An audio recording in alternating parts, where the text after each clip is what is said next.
Good morning girls and boys. આજે આપણે ધોરણ 7માં સંસ્કૃત. તો સંસ્કૃતમાં આપણે આમલમ દ્રાક્ષફલમ, આમલમ એટલે ખાટી અને દ્રાક્ષફલમ એટલે દ્રાક્ષનું ફળ, એટલે કે દ્રાક્ષ ખાટી છે. બરોબર, આવવાનો અર્થ થાય છે. આપણે પહેલાં પણ ભણી ગયા છીએ, આજે આપણે રિવિઝન કરી રહ્યા છીએ. જેમાં શું શોર્ટમાં હું તમને સ્ટોરી કહું છું કે વનમાં એક શિયાળ ભૂખ અને તરસથી પીડાયેલું હોય છે. કોણ પીડાયેલું હોય છે? તો કે શિયાળ. તે દ્રાક્ષની એક વેલ જુએ છે અને તેને દ્રાક્ષની એક વેલ દેખાય છે. તેના મોંમાં પાણી આવે છે. વેલ પર દ્રાક્ષની લૂમો છે અને વેલ છે એની ઉપર દ્રાક્ષ, તમે જો ચિત્રમાં પણ દેખાય છે, ઘણી બધી દ્રાક્ષની લૂમો એને દેખાય છે. દ્રાક્ષ લેવા માટે તે કૂદે છે. લૂમ સુધી તે પહોંચી શકતો નથી અને દ્રાક્ષને ખાવા માટે તે ઉપર કૂદે છે, ઠેકડા મારે છે, પણ તે દ્રાક્ષ સુધી પહોંચી શકતો નથી. તે વારંવાર કૂદે અને ખૂબ જ થાકી જાય છે અને તે વારંવાર કૂદે અને ટ્રાય કરે છે કે હમણાં પકડી લઉં, પણ દ્રાક્ષ છે તે પકડાતી નથી અને અંતે તે થાકી જાય છે. છેવટે આ દ્રાક્ષ ખાટી છે એમ કહી ત્યાંથી જતો રહે છે. એટલે અહીંયા એક કટાક્ષ રીતે કીધેલું છે કે છેવટે શિયાળ છે એમ કે જ ઓહો આ દ્રાક્ષો બહુ ખાટી છે એમ કરી અને તે આગળ જતો રહે છે. એટલે અહીંયા એનાથી દ્રાક્ષ અંબાતી નથી, એટલે તેને તેનું મન છે તે ખાવા બાબતે કઈ રીતે વાળ્યું તે આપણે જોયું. હવે આપણે સંસ્કૃતનું ગુજરાતી કરતાં અભ્યાસ કરીએ. એકઃ શૃંગાલઃ એટલે કે એક શિયાળ છે. એકઃ શૃંગાલઃ વનમ ગચ્છતિ એટલે કે શિયાળ વનમાં જાય છે. સહ વનમ ગચ્છતિ તે વનમાં જાય છે.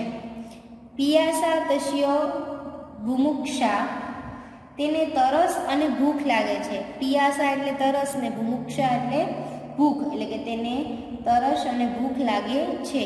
પિયાસાના વિભુક્ષાય વનમ ગચ્છતિ તરસને લીધે, ભૂખને લીધે તે વનમાં જાય છે. સહ વનમ ગચ્છતિ તે વનમાં જાય છે.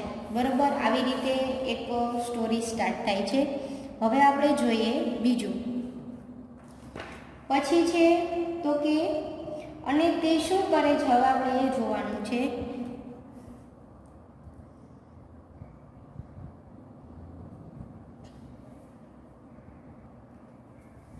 કીચ કરોતિ સહ કીચ કરોતિ અને તે શું કરે છે અને તે શું કરે છે. વામતઃ પશ્યતિ દક્ષિણાયત પશ્યતિ એટલે કે તે ડાબે જુએ છે, તે જમણે જુએ છે. અગ્રતઃ પશ્યતિ પૃષ્ઠતઃ પશ્યતિ તે આગળ જુએ છે, તે પાછળ જુએ છે. સ્વેદઃ જાયતે તૃષા જાયતે તે પરસેવો થાય છે અને તે તરસ પણ લાગે છે. એટલે કે તે અહીંયા શું કરે છે તો કે તે ડાબે જુએ છે, જમણી બાજુ જુએ છે, તે આગળ જુએ છે, તે પાછળ જુએ છે, તેને પરસેવો થાય છે અને તેને તરસ લાગે છે. બરોબર, તો અહીંયા શિયાળ છે ભૂખ્યું છે ને ચારે બાજુ ખોરાક ગોતે છે. પછી શું થાય છે? ઇતઃ ગચ્છતિ કિમપી ન લભતે તે આ બાજુ જાય છે. તઃ ગચ્છતિ કિમપી ન લભતે શ્વાત જાયતે ખિન્ન જાયતે એટલે કે તે કહે છે કે તે આ બાજુ જાય છે, તે કશું મળતું નથી. તે પેલી બાજુ જાય છે, તેને કશું જ મળતું નથી. એટલે કે તે આ બાજુ જાય તો કંઈ મળે નહીં ને તે પેલી બાજુ જાય તોય મળે નહીં. શ્રાતઃ જાયતે ખિન્ન જાયતે એટલે કે તે થાકી જાય છે અને દુઃખી થઈ જાય છે. હવે નીચે જોઈએ. કીચ પશ્યતિ સ કીચ પશ્યતિ પશ્યત્રી દ્રાક્ષ લતામહ અને તે જુએ છે અને તે જુએ છે, તે દ્રાક્ષની વેલને જુએ છે. સહ પશ્યતિ દ્રાક્ષ ફલમ ઉપરી ઉપરી લતાશુ દ્રશ્યતે ચત ફલમ એટલે કે તે શું કહે છે કે તે દ્રાક્ષની વેલ જુએ છે, તે દ્રાક્ષને જુએ છે અને ઉપરને ઉપર વેલાઓ પર તે દ્રાક્ષના ફળ એને દેખાય છે. જો તમે આમાં ચિત્રમાં પણ જોઈ શકો છો કે એ દ્રાક્ષની વેલ છે ને જુએ એટલે એને દ્રાક્ષના વેલા છે તે એને દેખાય છે. હવે બાકીનું છે તે આપણે આગલા પેજ ઉપર જોશું.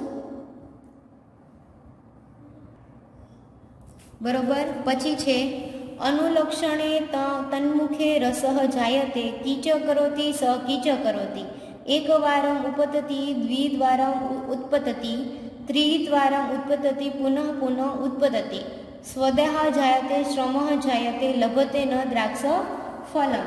એટલે કે તે જ ક્ષણે તેના મોંમાં પાણી આવે છે અને તે શું કરે છે તે એકવાર કૂદે છે, બીજી વાર કૂદે છે, ત્રીજી વાર કૂદે છે અને તે વારંવાર કૂદે છે, પણ તેને પરસેવો થાય છે અને તે થાકી જાય છે અને તેને દ્રાક્ષ છે તે મળતી નથી. બરોબર. અહીંયા તે દ્રાક્ષને લેવા માટે કેટલી વાર કૂદાકૂદ કરે છે પણ તેને દ્રાક્ષ મળતી નથી. પછી છે કીચ કથયતિ સ કીચ કથયતિ, એટલે કે તે શું કહે છે આમ્લમ દ્રાક્ષ ફલમ ઈત્વે કથમ પલાયતે ઈત્વે કથમ પલાયતે. એટલે કહે છે કે દ્રાક્ષ ખાટી છે આ પ્રમાણે કહે છે અને નાસી જાય છે, આ પ્રમાણે કહે છે અને નાસી જાય છે, કે દ્રાક્ષ ખાટી છે અને તે ત્યાંથી ચાલી જાય છે. બરોબર વિદ્યાર્થીઓ, તો આપણે આ શિયાળની જે કહાની છે તેનો આપણે અભ્યાસ કરી લીધો અને આપણે આ સ્ટોરી છે તે સમજી ગયા. તો આજ માટે એટલું, બાકીનું હવે આપણે નેક્સ્ટ વિડીયોમાં જોશું.